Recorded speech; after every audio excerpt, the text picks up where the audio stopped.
Hoy día, queridos hermanos, voy a predicar, a hablarle de un asunto. Yo creo que uno de los acontecimientos o de uno de los principales fundamentos de nuestra fe, y que uno de los menos predicados en los púlpitos evangélicos, que es la segunda venida de nuestro Señor Jesucristo. Es un acontecimiento que va a ocurrir, no sabemos cuándo, pero de ahí depende una de nuestras esperanzas en este evangelio: el retorno de nuestro Rey y Señor bendito. Y como dijo ahí en los evangelios, cuando ahí en el monte, ¿cierto? Cuando Jesús estaba ascendiendo al cielo y bajaron los ángeles y dijeron: ¿por qué seguís mirando y lamentándote? O lamentándose. Si así como le habéis visto ir, así también volverá. Amén. Y esa es nuestra esperanza, hermano. Y este texto que lo vamos a ver es Marcos capítulo 13 del verso 1 al 4, y también el mismo capítulo 13 de Marcos del verso 24 al 27, está netamente relacionado con el discurso del Sermón del Monte, ya ahí en el Monte de los Olivos. El Señor acaba de profetizar que un lapso de tiempo relativamente breve, tanto la ciudad de Jerusalén como el templo será completamente destruido. Y es probable que en la mente de los discípulos que estaban escuchando, ¿cierto?, y que esperaban este evento catastrófico, no podía significar otra cosa que la llegada del fin del mundo. De ahí la pregunta que da lugar a este discurso y que Mateo recoge en su versión más completa. Lo que le preguntaron sus discípulos a Cristo: dinos cuándo sucederá esto. Es decir, ¿cuándo va a suceder la destrucción de Jerusalén y del templo? ¿Y cuál será la señal de tu venida y de la consumación de los siglos? Estas eran las preguntas que tenían, ¿cierto?, los discípulos al ver que ya Cristo se estaba aproximando a su muerte. Faltaban pocos días para que una vez más, ¿cierto?, Jesús ahí en el Monte de los Olivos también fuera tomado preso y llevado ante el concilio. Los discípulos aquí, ya voy a leer el texto, ya, los discípulos están mezclando aquí tres eventos en uno. Mis hermanos, y es muy importante que nosotros tengamos esto en mente cuando estudiemos este capítulo a continuación. Primero, ellos quieren saber cuándo será la destrucción de Jerusalén. Y también cuándo sería la destrucción del templo. Por eso que le preguntaban y decían: ¿cuándo sucederá esto? Porque el Señor lo estaba predicando. Y es por eso, queridos hermanos, que lo primero que Jesús les hace ver en los versículos del 5 al 13 es que estos eventos no son una extensión, o mejor dicho, no son simultáneos, no son consecutivos estos eventos. Es decir, no iba a ocurrir uno detrás del otro, sino que iba a ser un tiempo indefinido entre el primer evento, o sea, la destrucción del templo, y los otros dos eventos. Veamos el versículo 5 de Mateo capítulo 13. Dice: Jesús respondiéndoles comenzó a decir: mirad que nadie os engañe, porque vendrán muchos en mi nombre diciendo: yo soy el Cristo, y engañarán a muchos. Mas cuando oigáis de guerras y de rumores de guerra, no os turbéis, porque es necesario que suceda así, pero aún no es el fin. Hermanos, hay un tiempo definido entre la primera venida de Cristo, ¿cierto? Que ya ocurrió, ya sabemos todo cuál fue la primera venida de nuestro Señor Jesucristo, y la destrucción de Jerusalén, del templo, y también la segunda venida del Señor. Entonces, para responder la primera parte de la pregunta que estaban haciendo los discípulos a Jesús, ¿cuándo será la destrucción del templo? Dice el versículo número 14 del capítulo 13. Pero cuando veáis la abominación desoladora de que habló el profeta Daniel, puesta donde no debe estar, el que le entienda, entonces los que estén en Judea huyan a los montes. Y si podríamos ver este pasaje y verlo a la luz paralelamente a lo que dice Lucas en el capítulo número 20, verso número 20, dice, el Señor es más claro aún, dice, pero cuando viereis a Jerusalén rodeada de ejércitos, sabed entonces que su destrucción ha llegado. Y el versículo 21 de Lucas 20 dice, entonces los que estén en Judea huyan a los montes. Queridos hermanos, si podríamos poner en nuestra era, para que podamos entender cuándo o en qué fecha ocurrió esta destrucción del templo, esto ocurrió, queridos hermanos, en abril del año 70 después de Cristo. ¿Y quién llevó a cabo esta destrucción del templo que Jesús estaba anunciando aquí? Bueno, fue el general Tito, hijo del emperador Vespasiano, el cual sitió la ciudad, arrasándola por completo el septiembre del mismo año 70 después de Cristo. Y eso, hermano, está en la historia secular, este hecho. No solo, aquí en la Biblia no dice que va a ocurrir, pero la historia secular lo da con fecha exacta.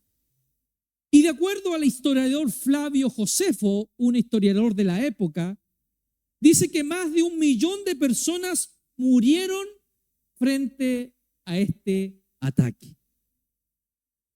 Aparte de los 97,000 judíos que fueron capturados y vendidos como esclavos, fue una tribulación terrible para el pueblo de Israel. Cada día cientos de judíos trataban de escapar y cuando eran atrapados por los romanos eran crucificados. Mis hermanos, este hecho fue una masacre total. De ahí las directrices que Jesús les da a los discípulos en los versículos 14 al 23. Los que estén en Judea, huyan a los montes. No desciendan a casa. No es tiempo para guardar sus pertenencias. Salgan huyendo. Queridos hermanos, y ahora vamos a considerar la otra parte de la pregunta, los versículos 24 al 27. Primero, ¿cuándo sucederá la destrucción de Jerusalén? Jesús les dijo. Y ocurrió. En el año 70 después de Cristo ocurrió esto. Que fue destruida Jerusalén. Quemada, hollada. Incluso sus habitantes y algunos pudieron huir y exiliarse en otro lado. Mis hermanos, mantengan en su mente estas 3 preguntas. ¿Cuándo sucederán las cosas de la destrucción de Jerusalén? Ya las tenemos. Segunda pregunta que hacían los discípulos y tenemos que mantenerla en mente. ¿Y cuál será la señal de la venida de Cristo? Y tercero, ¿y cuál será la señal del fin del siglo? Bueno, esa es la parte de la pregunta que Jesús pasa a responder desde los versículos 24 al 27 del capítulo 13 de Marcos. Amados hermanos, antes de considerar estos versículos debemos estar consciente de que no todos interpretan este pasaje de la misma manera, sobre todo a la hora de ubicar en el tiempo cuáles eventos sucederán antes o cuáles sucederán después. Hay muchas variantes o interpretaciones. Así que es muy probable que no todos estén de acuerdo con la interpretación que yo voy a dar a continuación. Pero lo único que yo puedo abogar a mi defensa con la interpretación es que consideremos o consideren conmigo las evidencias bíblicas a esta interpretación. Porque no basta con decir yo creo que esto es así, algún texto bíblico, si no lo respaldo con la Biblia misma. Amén. Porque les adelanto que algunas de las cosas que vamos a decir hoy en día no encajan con algunas creencias que se hicieron muy populares a finales del siglo XIX, durante el siglo XX. Y que aún, queridos hermanos, hoy lamentablemente son consideradas en muchas iglesias como una marca fundamental de la doctrina evangélica. Escuchen bien, mis queridos hermanos, lo que estoy diciendo. No estoy diciendo que es lamentable que esas iglesias crean lo que creen. Lo que estoy diciendo es que es lamentable que algunas iglesias tengan estas creencias como una marca fundamental o doctrinal, es decir, que si no todos creemos exactamente como ellos creen, seremos considerados como herejes. O sea, si no estáis de acuerdo con esta interpretación,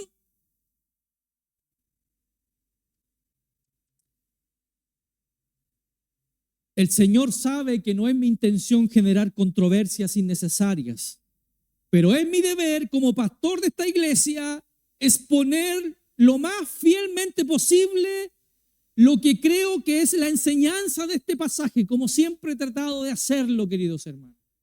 Apegarme lo más posible a la interpretación genuina del texto. Ahora debo decir también que gracias al Señor, la mayoría de los creyentes estamos de acuerdo en el aspecto más importante de este discurso. ¿Y cuál es el aspecto más importante de este discurso? Es que nuestro Señor Jesucristo regresará en gloria y en poder. Amén. Podemos estar en desacuerdo cuándo será, si antes, durante, después. Pero lo que debemos estar de acuerdo es que Cristo viene. Amén. Maranata. Cristo viene. Y eso, una iglesia que diga o que ponga el nombre de cristiana evangélica, que dude eso, no es una iglesia cristiana. Amén. Habiendo dicho esta aclaración, veamos en primer lugar el tiempo indefinido de la segunda venida de Cristo, y para eso vamos a ver el versículo 24.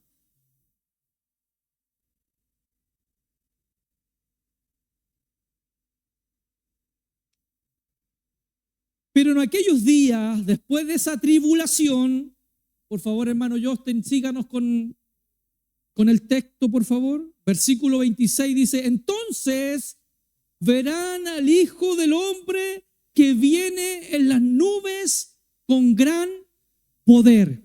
Versículo 26, estamos en el capítulo 13 de Marcos. Como hemos dicho antes, que ya pasó la destrucción de Jerusalén. Entonces después dice, ¿cuándo sucederán estas cosas? El Señor les da algunas pistas claras en el Sermón del Monte. Y hermanos, en cuanto a la segunda venida de Cristo, el asunto es muy diferente. Versículo número 32 del capítulo 13 de Marcos. Dice, pero de aquel día, y es obvio, ¿cierto? Dice, pero de aquel día Y es obvio que ese de aquel día está hablando de la segunda venida del Señor. ¿Ya? Y en paralelo este pasaje en Mateos dice, pero de aquel día o de aquella hora nadie sabe, ni siquiera los ángeles en el cielo, ni el Hijo, sino el Padre. Amén. Hay que considerar, mis hermanos, que Cristo en el ministerio terrenal, cuando todavía no había sido glorificado como el Hijo del Hombre, como aquel que compartió con nosotros una naturaleza humana como la nuestra, ya lo he predicado anteriormente, ¿cierto? Ni él mismo en su naturaleza humana sabía cuándo sería el regreso de él. Y eso, hermanos, no atenta contra su deidad, porque él era omnisciente. Todo lo sabía, pero en su naturaleza humana no sabía cuándo él iba a regresar, sino, dice ahí en Mateo, sino mi Padre que está en los cielos. Y hay que considerar, hermanos, que, como lo dije anteriormente, Jesucristo no era Superman, sino que era un humano igual que nosotros, ¿ya? Y como hombre, él no sabía todo. Y él está diciendo aquí claramente, el día y la hora el Hijo del Hombre no lo sabe. Así que ustedes escuchen, o cuando escuchen a una persona, como han salido muchos en los últimos tiempos poniendo fechas. No, después de que ocurran tanto, en la fecha tanto, en el 2000, ¿cierto? Ahora que cuando ocurra esto, el Señor va a venir o será el fin del mundo. Eso, hermano, es mentira. Porque ni siquiera Cristo, el Hijo de Dios, sabía cuándo Él iba a regresar. Versículo 33 dice, estad alerta, velad, porque no sabéis cuándo es el tiempo señalado. Y en Mateo 24, Cristo es todavía más implícito, dice, ¿no sabéis cuándo vendrá el Hijo del Hombre? No sabemos cuándo vendrá el Hijo del Hombre. No sabemos la fecha, pero sí estamos seguros que Él vendrá. Amén. Y mis hermanos, esta enseñanza no puede ser más clara. Es imposible establecer con precisión el tiempo de la segunda venida. Lo único que podemos decir con certeza a la luz del versículo 24 es que sería después de la destrucción de Jerusalén y del templo. Eso sí estamos seguros. Amén. Mis hermanos, ninguna de estas cosas nos permite establecer con exactitud en qué momento volverá nuestro Señor. Así que nuestra actitud es manteniéndonos velando y orando, porque el día del Señor se acerca. Amén. Y este discurso es una perfecta ilustración de lo que algunos han llamado perspectiva profética.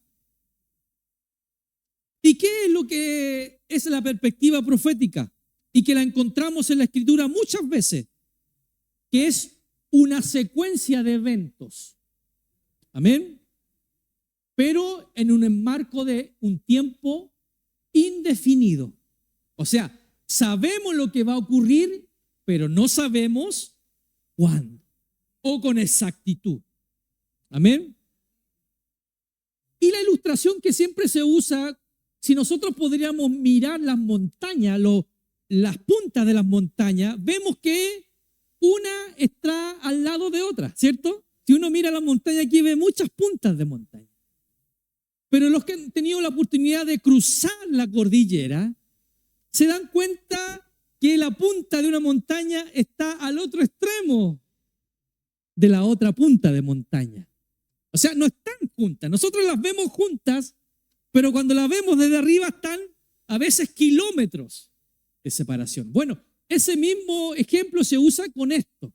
Vemos todos los eventos, la destrucción de Jerusalén, la destrucción del templo, la venida del Señor, pero cuando la vemos desde arriba, desde la vista de Dios, vemos que eso tiene un lapso de tiempo. No está cronológicamente establecido. Amén. Y mis hermanos, esta tribulación que habla aquí ya pasó, hermano. ¿Y cuándo pasó? Pasó cuando fue destruida Jerusalén y el templo. Ahí hubo esa tribulación.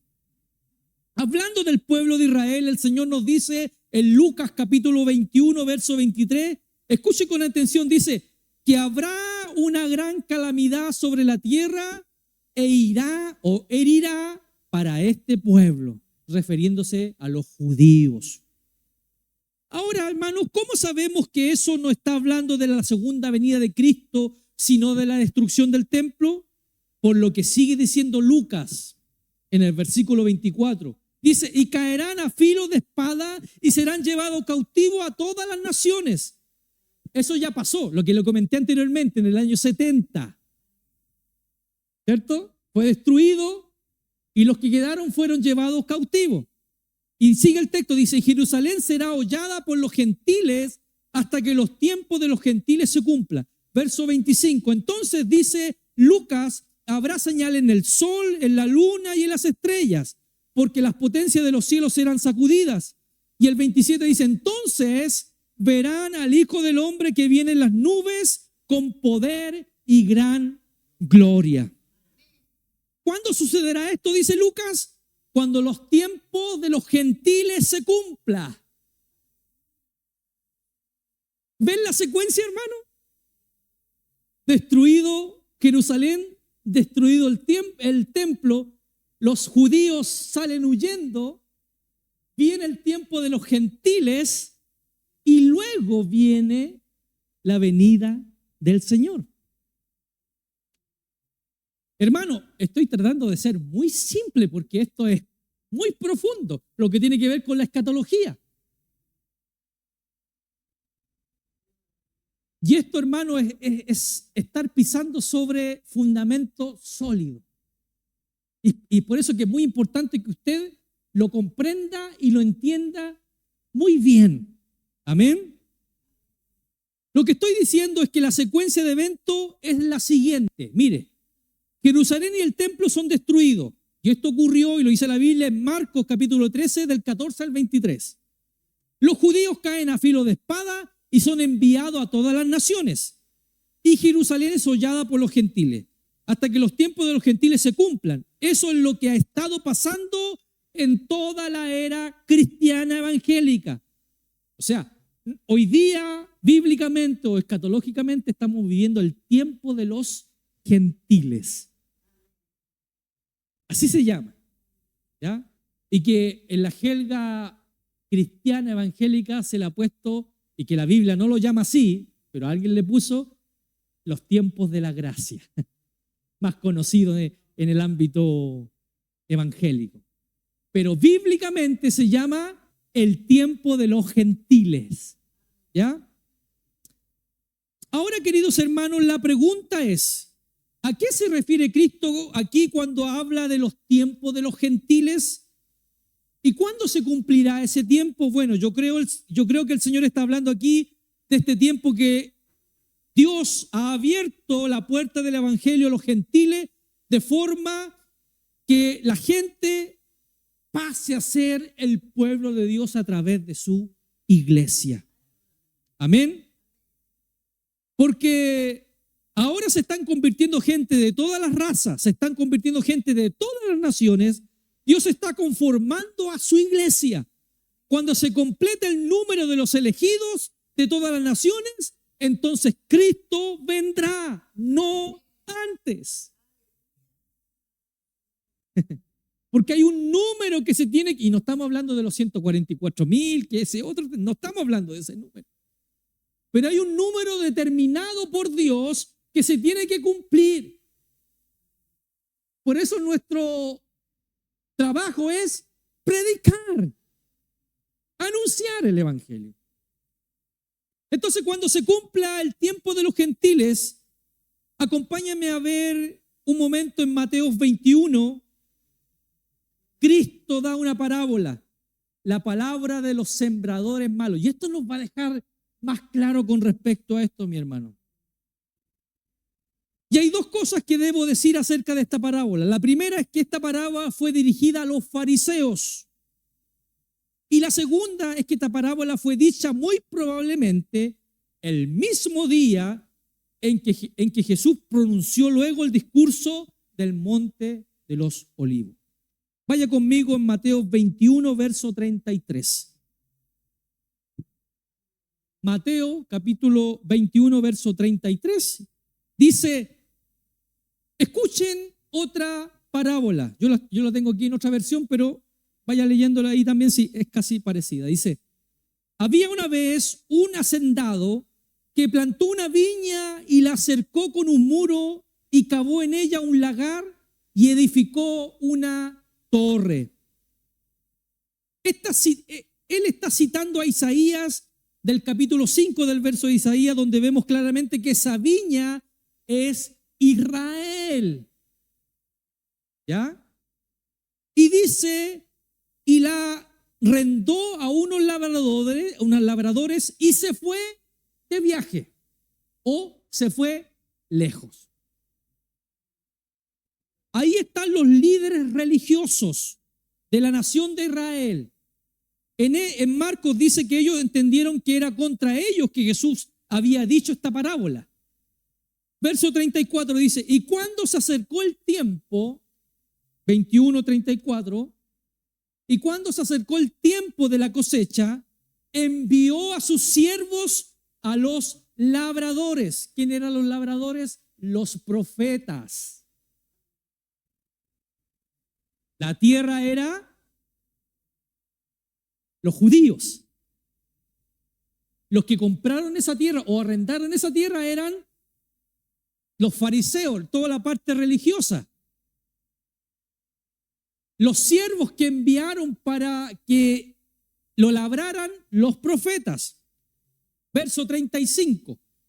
Pero los labradores, tomando a los siervos, a unos los golpearon, a otros los mataron y a otros los apedrearon. Verso 36. Volvió a mandar a otro grupo de siervos, mayor que el primero, y le hicieron lo mismo.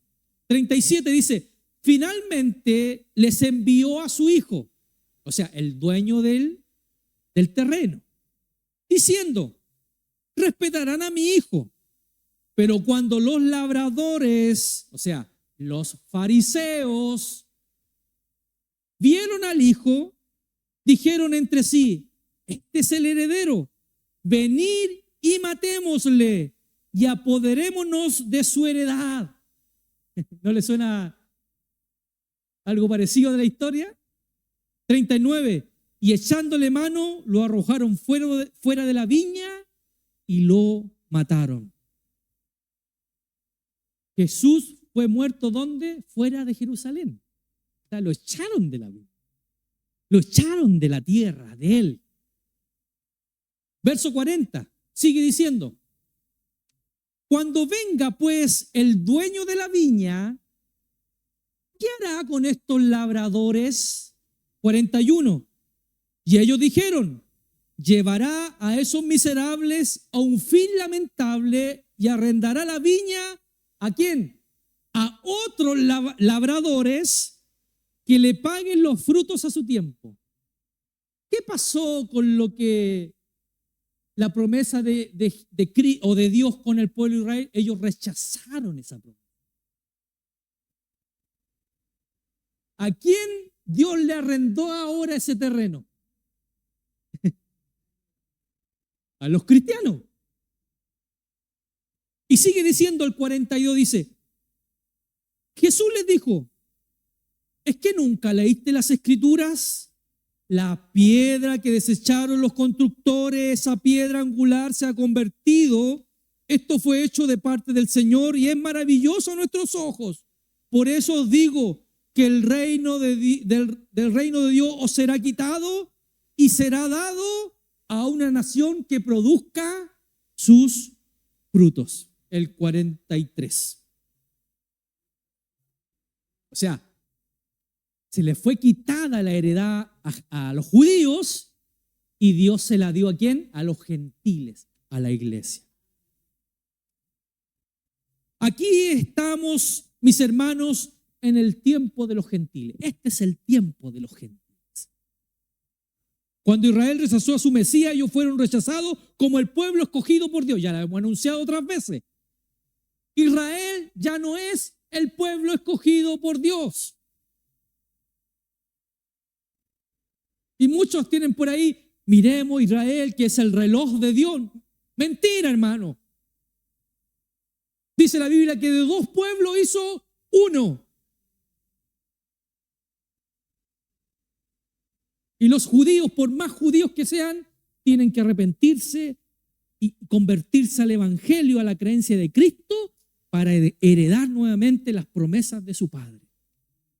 Amén. Dios nos bendiga. Entonces, cuando el tiempo de los gentiles se cumplan y todos los gentiles escogidos, ¿cuáles son esos gentiles escogidos? Bueno, los que no son judíos y los judíos que se convirtieron al cristianismo.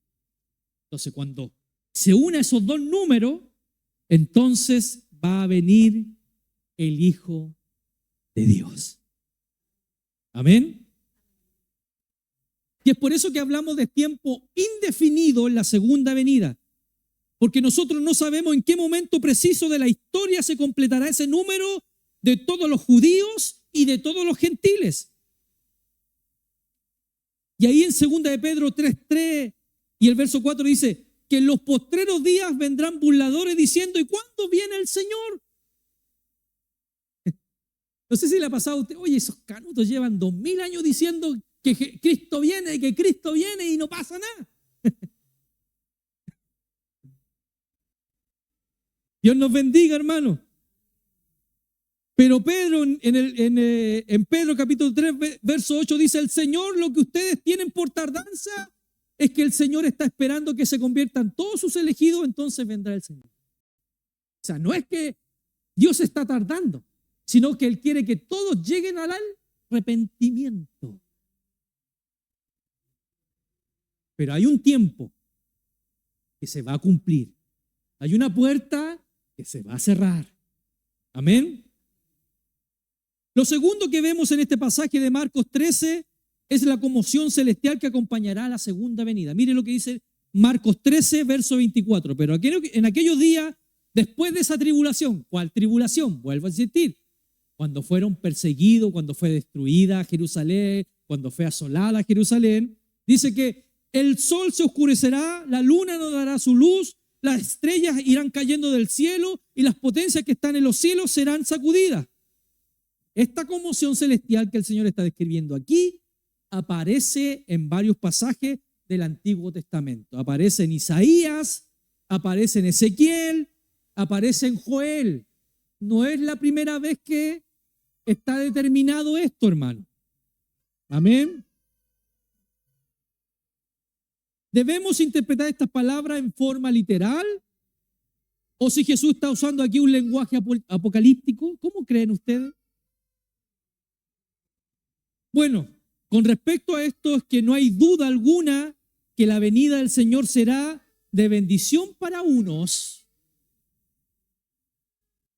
y de juicio para otros. ¿O no es así, hermano? Amén. Mire, veamos 2 de Pedro capítulo 3.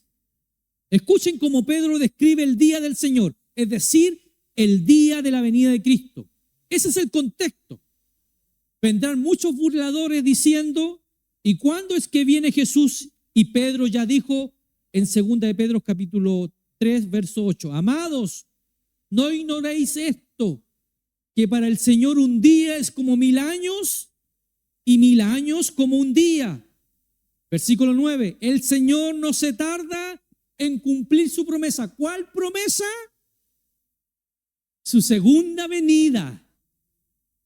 Verso sigue, según algunos la tienen por tardanza, sino que es paciente para con vosotros, no queriendo que nadie perezca, sino que todos vengan ¿a qué? Al arrepentimiento. Verso 10, pero el día del Señor vendrá como ladrón, en el cual los cielos pasarán con gran estruendo, los elementos serán destruidos con fuego intenso, y la tierra y las obras que en ella hay serán quemadas. 11. Puesto que todas estas cosas han de ser destruidas de esta manera, ¿qué clase de personas no debéis ser vosotros en santa conducta y piedad, esperando y apresurando la venida del día de Dios, en el cual los cielos serán destruidos por fuego?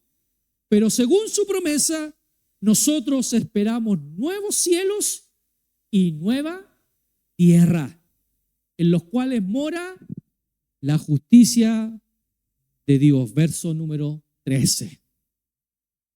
Los cielos pasarán, mi hermano. Esto que vemos pasará.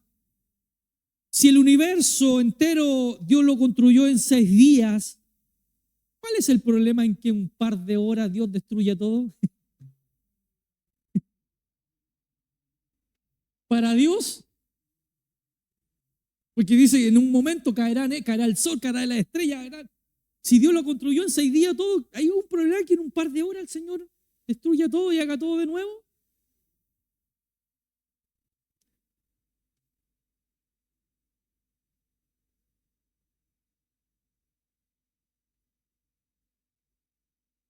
Notemos lo que Pedro está diciendo. Este mundo será destruido. Y qué estupidez, hermano, o qué insensatez es la nuestra cuando ponemos nuestra esperanza en las cosas del mundo. Si todo lo que está a nuestro alrededor se da. Un ejemplo, ¿a alguno de nosotros se nos ocurrirá poner el dinero en un banco que sabemos que va a quebrar? ¿Algún de ustedes va a poner dinero, cierto, su ahorro en un banco que usted sabe y las noticias han dicho ese banco va a quebrar? ¿Usted va a ir y va a poner su dinero? No, ¿cierto? Entonces, ¿por qué muchas veces nosotros ponemos nuestra esperanza en las cosas del mundo si sabemos que este mundo pasará y será destruido y no nos llevaremos nada? Y a veces tanto que nos afanamos, hermano. Y no digo que no vivamos bien, que no vivamos cómodos, pero a veces nos afanamos tanto por las cosas de este mundo y no atesoramos tesoros en el cielo. Amén. Para ir terminando, vamos a ver algunas características de la segunda venida del Señor. Y ahí terminamos, ¿cierto? En Marcos capítulo 13, volvimos a Marcos, verso 26. Marcos 13, 26, entonces dice: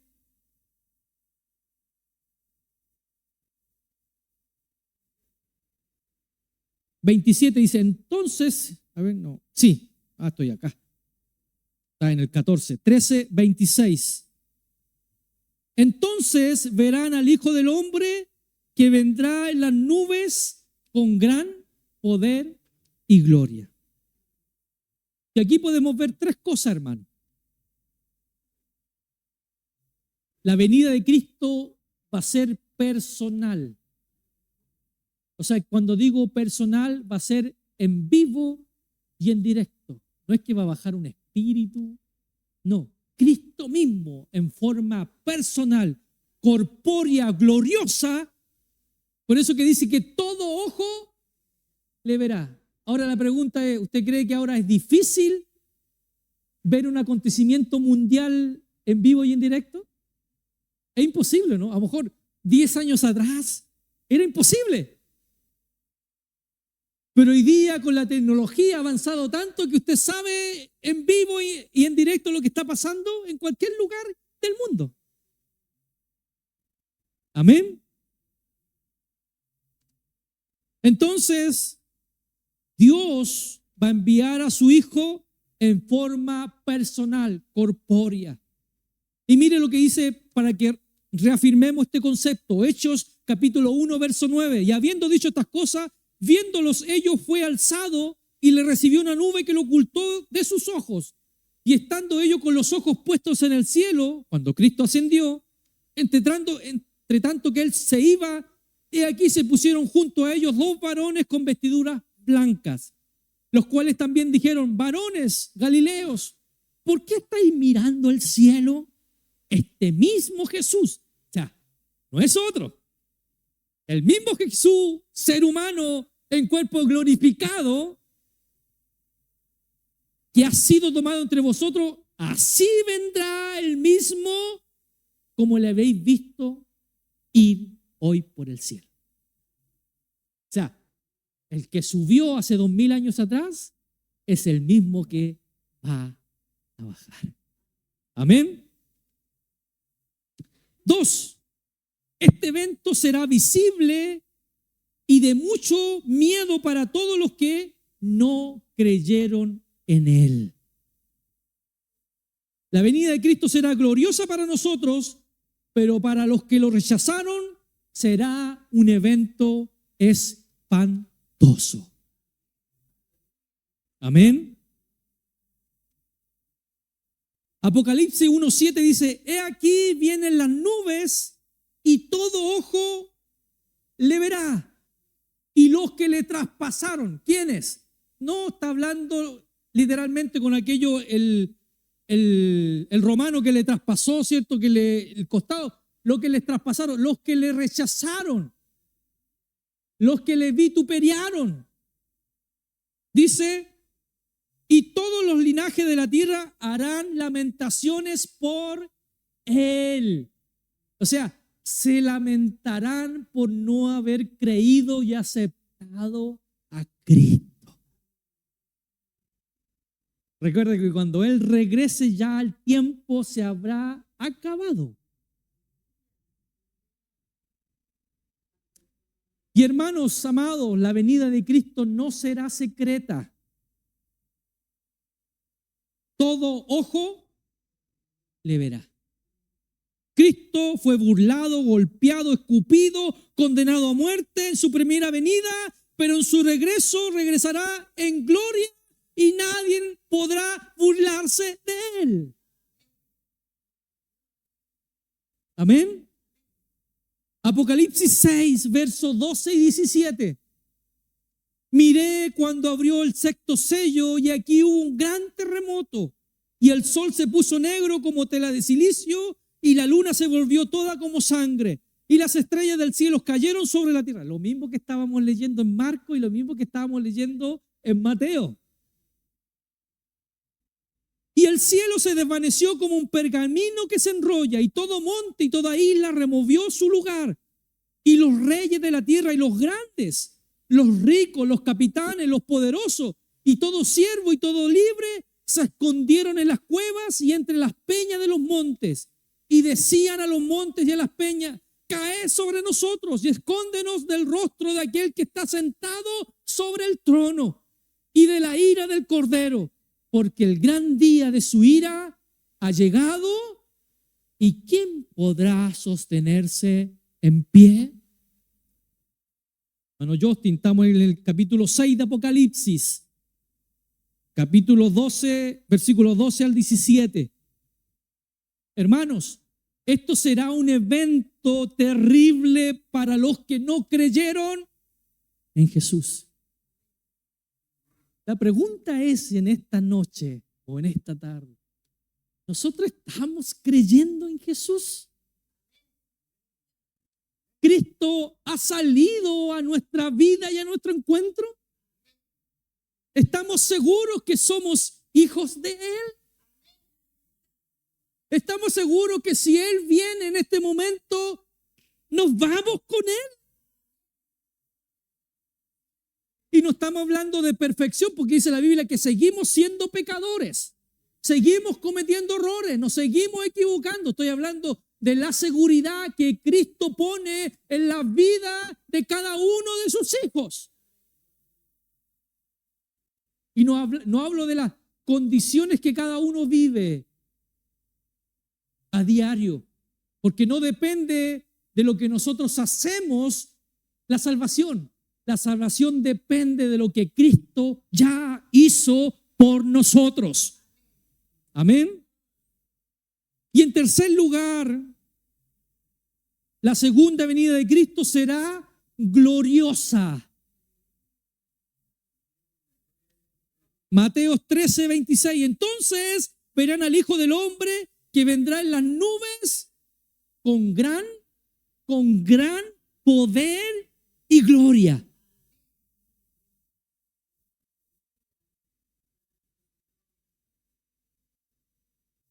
Hermano, y esto que estamos escuchando, debería llenar nuestras mentes y nuestros corazones. Amén. ¿Por qué? Porque en ese momento su iglesia, o sea, nosotros los que hemos creído al Señor, seremos reunidos con Cristo para estar con Él por los siglos de los siglos. Porque Cristo viene y la iglesia sale a su encuentro. Amén. Y el versículo 27 de Marcos 13, que es el texto que hemos tomado como principal, dice: y entonces enviará ¿a qué? A sus ángeles. Y juntará ¿a qué? A sus escogidos, gentiles y judíos, de los cuatro vientos, o sea, de toda la tierra, desde el extremo de la tierra hasta el extremo del cielo. Queridos hermanos, a través de la historia de la iglesia hasta el siglo XIX, los creyentes habían creído esta versión de la segunda venida del Señor. Esta. Que Cristo viene, después que pasan todas esas cosas, los terremotos, cae el sol, cae la luna, ¿cierto? Y pasa todo eso, Cristo viene, recoge a sus escogidos y se van. Ese había sido, pero en el siglo XIX, a fines del siglo XIX, surgió una creencia nueva que luego vendría a ser muy popular debido a la exitosa Biblia que un abogado y pastor, Ciro Scofield, anotó sus interpretaciones al margen y que fue publicada en el año 1909 y que sostenía la idea de una venida de Cristo, pero en dos etapas. Yo creo que aquí los más antiguos me van a entender. ¿Y cuál era esa interpretación? Que Cristo venía primero de forma secreta por su iglesia, antes de la tribulación, y que mientras aquí en la tierra estaba la escoba, la iglesia estaba en las bodas del Cordero. Y que después pasaba los 7 años, volvía a la iglesia con Cristo para reinar por 1000 años. Esa era esa creencia, hermano. Y esta creencia ha venido a ser muy popular, incluso se filmó una película muy conocida que se llama Dejados Atrás. No sé si alguno de aquí la ha visto, en el año 2015. ¿Ya? Que habla de esa forma de interpretación de la segunda venida del Señor. ¿Y por qué les digo esto, hermano? De hecho, porque yo vengo de esa enseñanza. Porque a mí se me fue enseñado así, 30 años atrás. Me enseñaron de esto. Que la iglesia no iba a pasar por tribulación, que la iglesia no. Nosotros vamos a estar arriba.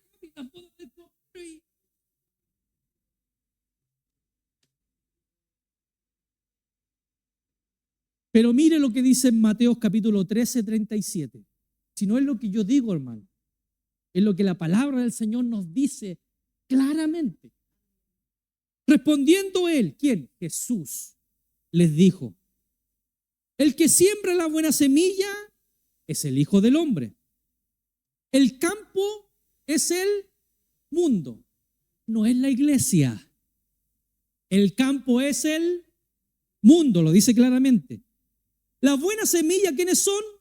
Los hijos del reino. Y la cizaña son los hijos del malo. Hay aquí donde hay una interpretación malísima, que muchos interpretan que dentro de la iglesia hay personas que no se han convertido y que en vez de hacer una ayuda siempre van como atornillando para atrás, en el buen chileno. Pero aquí el texto está diciendo otra cosa. No está hablando de la iglesia, que en la iglesia hay trigo y hay cizaña. Aquí está hablando del mundo. El mundo es el campo. Nosotros, la iglesia, los que hemos creído en Cristo, estamos en este mundo, estamos en este campo y somos, como dice ahí, la semilla buena, o sea, somos el trigo.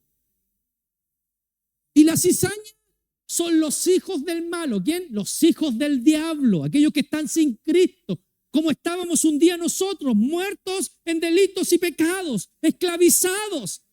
Mas Cristo tuvo misericordia de usted y de mí y nos libertó y nos sacó de las tinieblas a esta luz admirable.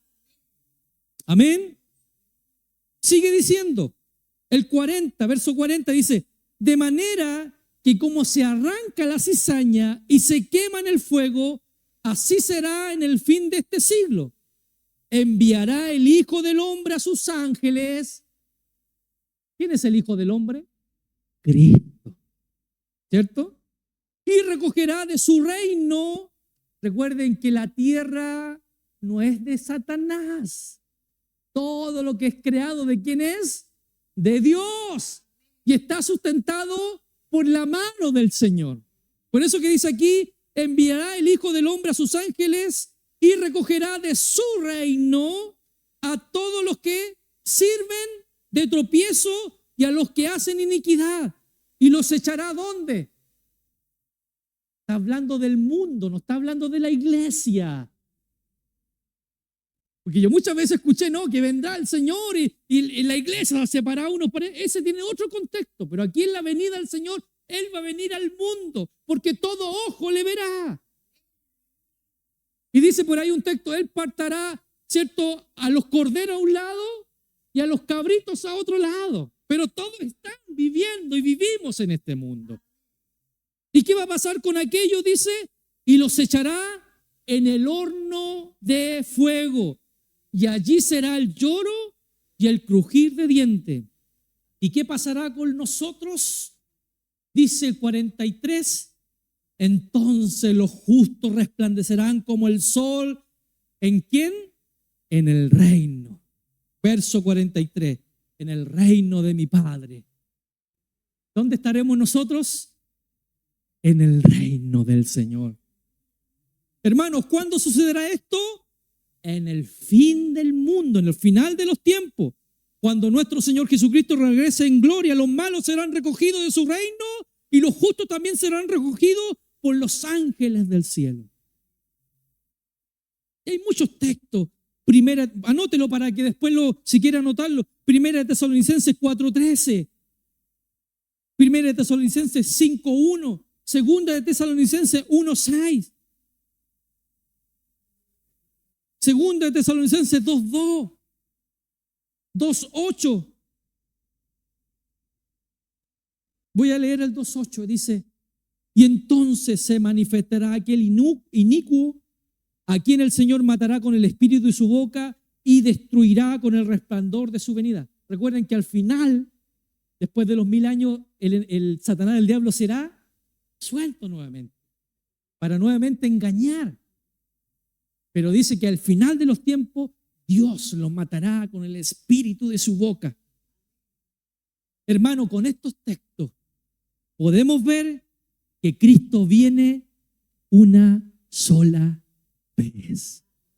No viene dos veces, no viene primero en una forma secreta y luego viene en una forma visible.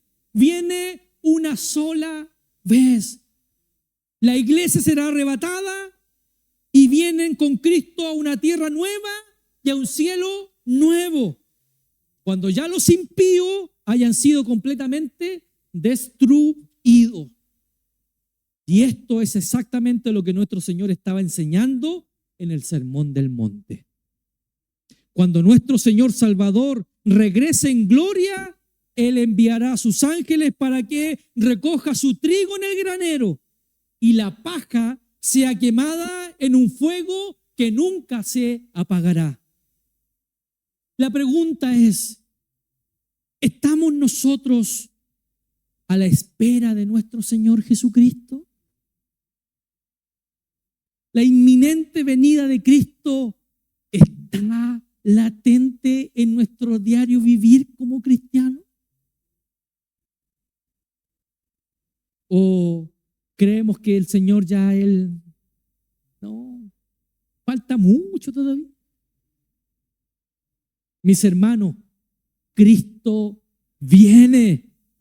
Por más que el mundo se burle de esa expresión, así que como se cumplieron ciertos de profecías que anunciaban la primera venida del Señor a este mundo, podemos estar seguros de que Él regresará por segunda vez para ser admirado entre todos los que hemos creído.